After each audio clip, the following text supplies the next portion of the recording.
Mr. Speaker, let me thank you for the opportunity to make a statement on the shooting incident by the Ghana police in Lamashegu in the Tamale South Constituency, which resulted in the death of Abdul Hakim and 6 others severely injured on Sunday, 13 February.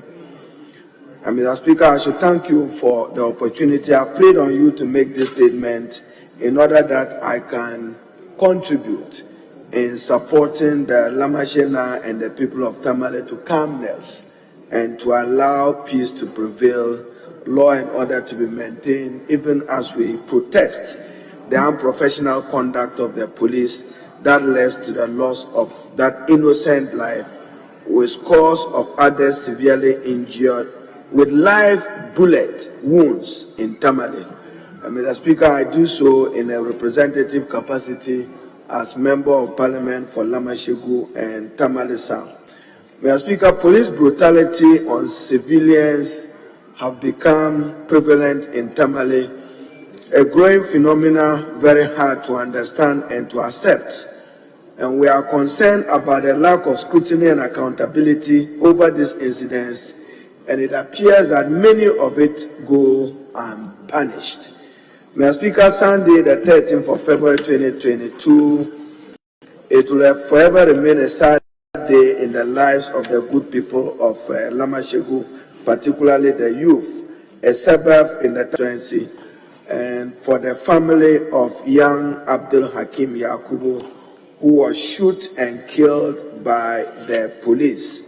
Mr. Speaker, according to eyewitnesses and media reports, I was in Tamale myself and was prevented from taking a particular route on my way to observe the Accra House of Folk Tamale RTU football match because of the sporadic shooting that was happening in that area. But Mr. Speaker, according to media report, a police patrol team, in an attempt to effect the arrest of one Rahman Jibril, who was alleged to be driving an unlicensed vehicle with a DV number plate, pursued the driver of the unlicensed car to the compound of the paramount chief of Lamashegu, Lamashena Abdullahi Ziblim.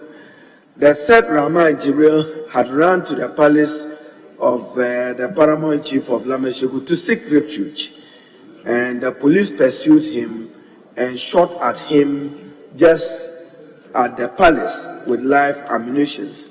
He sustained gunshot wounds on his waist.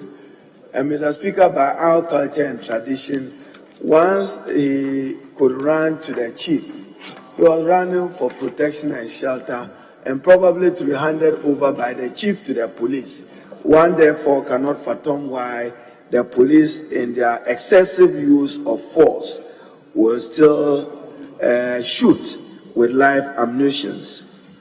The Lamashegu felt very disrespected by those police officers, men and women who were responsible for that.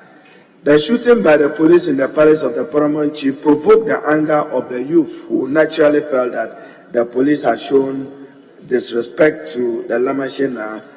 The youth accordingly massed up around the vicinity of the palace and pelted stones, as I understand, at the police. The police fired indiscriminately into the crowd, following what the police described as some misunderstanding. Mr. Speaker, regrettably and unfortunately, 18-year-old Abdul Hakim Yakubu, a junior high school graduate and innocent bystander, lost his life. The father yesterday said that he could only leave this to God, as he was powerless. Mr. Speaker, the shooting also resulted in injuries to 4 others: Rahman Jibril, the driver of the unlicensed vehicle, Alhassan Yusuf, Abdul Karim Abdullahi, and Wahab Abdullahi, all residents of Lamashegu. The body of the deceased has been deposited at the Tamale Teaching Hospital morgue, while the other victims are currently receiving treatment at the Tamale Teaching Hospital. In my view, Mr. Speaker, the police are too quick to use excessive force. The number of victims of police brutalities in Tamale has increased over the years. We are concerned about the rising cases, and if it is not checked, it may lead to civil unrest, as the confidence of the people of Tamale is gradually eroding in the capacity and ability of the police to protect them and to maintain law and order, whilst expecting them to fully cooperate. My understanding is that if the police will have to uphold and respect fundamental human rights and freedoms as enshrined in our Constitution, the use of excessive force is only permissible, Mr. Speaker, as was decided by our court, as when it is absolutely.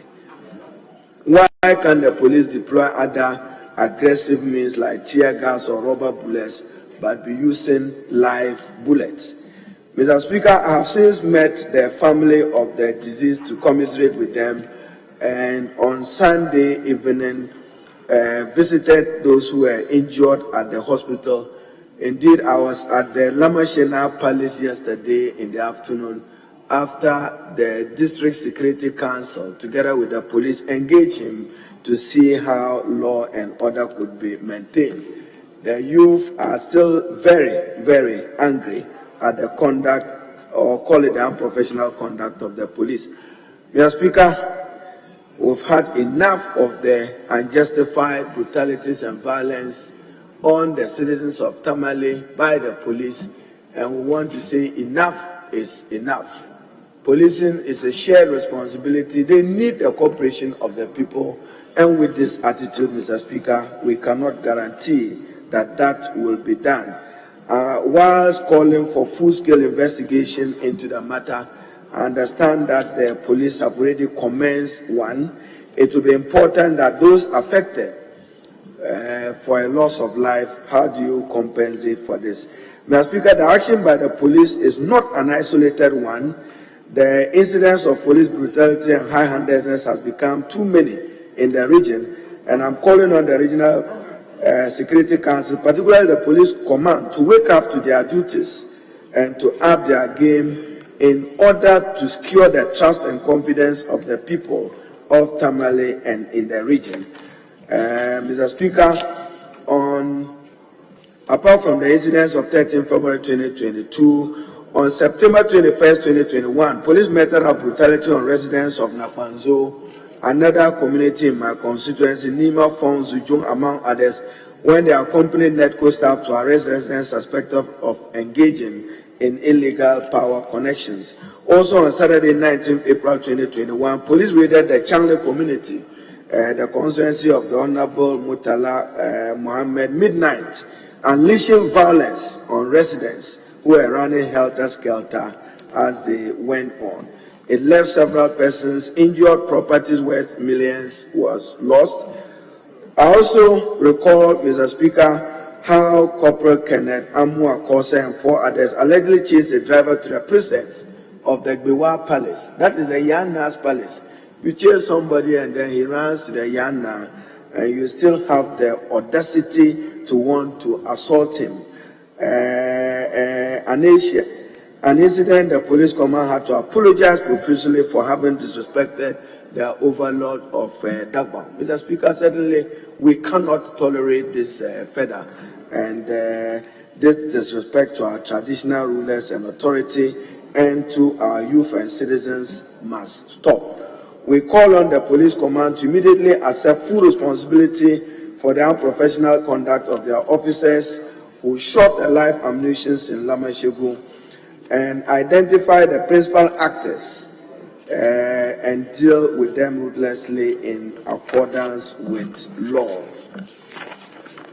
Mr. Speaker, the conduct of the police also brings to focus the training regime that as a country we offer to our police in the various police training schools across the country.